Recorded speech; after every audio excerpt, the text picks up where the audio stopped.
అర్థం కాదు సార్. అది 5 గంటలకు కదయ్యా. సార్ ఇంట్లో వాళ్ళందరినీ రెడీ చేసి తీసుకుపోవాలి సార్. తీసుకుపోయా కాదంటున్నా. సార్ మీరు వస్తున్నారు కదా?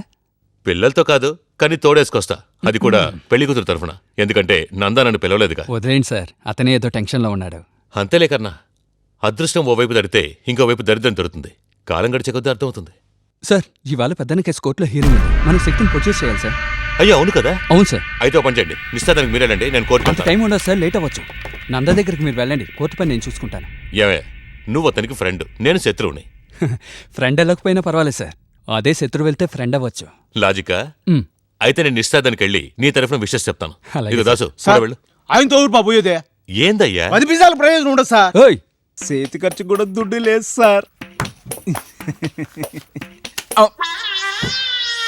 సార్ నాకు ట్రాన్స్ఫర్ వచ్చి పోమన్నా పోతే మెడతా కొనండి సార్.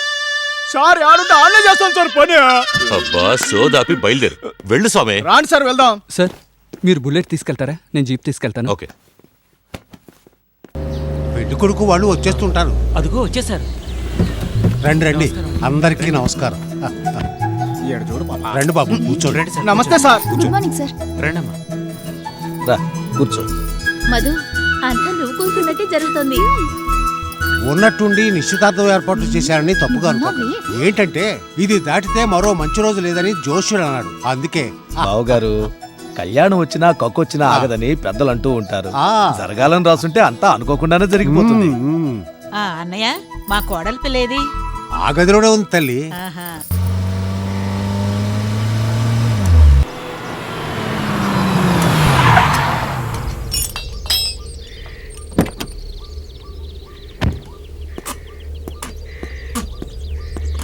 ఏయ్ కాస్త పక్క కాపండిగా.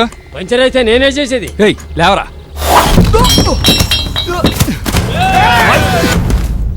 లగ్నపత్రిక చదవమంటారా? ముఖ్యమైన వ్యక్తి ఒకరు రావాలి, కాసేపు ఆగు. అలాగే. పట్టుకో. నమస్కారం. రండి సార్, రండి రండి అమ్మా. సారీ అకౌంటెంట్, కొంచెం లేట్ అయింది. తమ రావడమే గొప్ప విషయం. లోపలికి రండి. నమస్తే సార్. అందరికీ నమస్కారం. నమస్కారం అండి.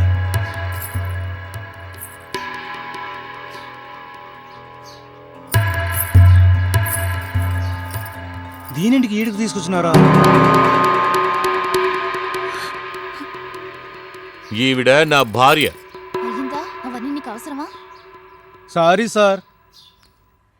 ముహూర్తం దాటిపోతోంది, అమ్మాయిని పిలిపించండి, లగ్నపత్రిక చదువుతాను. సరేనమ్మా, నీ చెప్పిన విషయాలు మర్చిపోకు.